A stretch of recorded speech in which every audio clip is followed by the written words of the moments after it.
Dạ. Anh chụp cái ảnh rồi.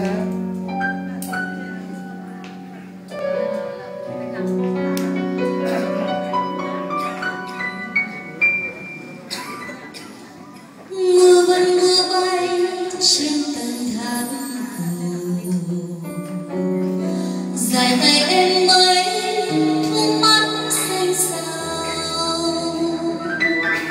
nghe lá thu mưa rơi ngọt đón đường, đường dài hôn hút cho mắt thêm sâu. Mưa vẫn hay mưa trên hàng lá đường,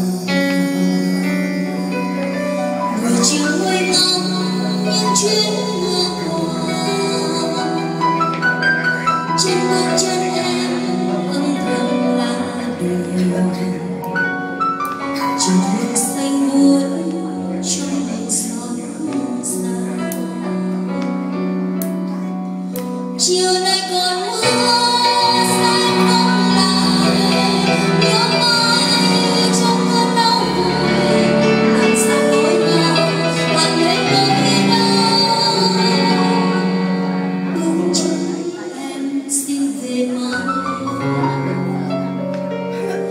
mưa vẫn hay mưa cho đời biến đổi. Làm sao em biết em quên chuyện gì? Xin hãy cho mưa qua ngày đơn giản, để người phiêu lãng quên mình lãng rồi. Chiều nào còn mưa.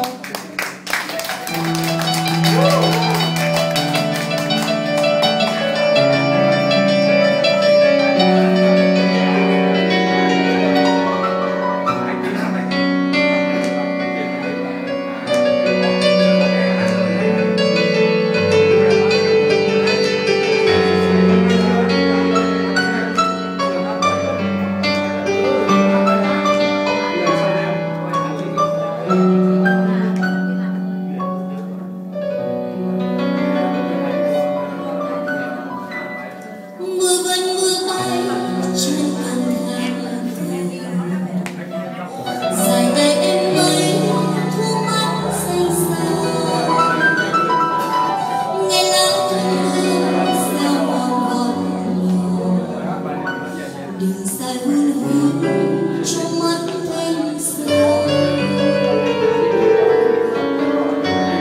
Mưa vẫn bay mưa trên hàng lá đường,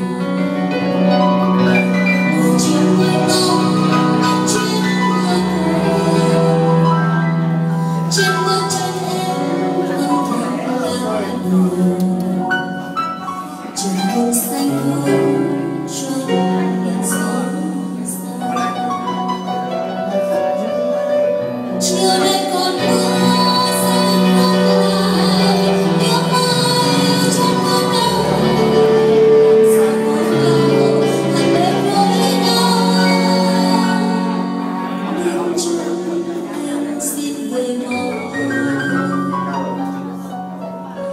Mưa vẫn hay mưa cho đời biến đổi.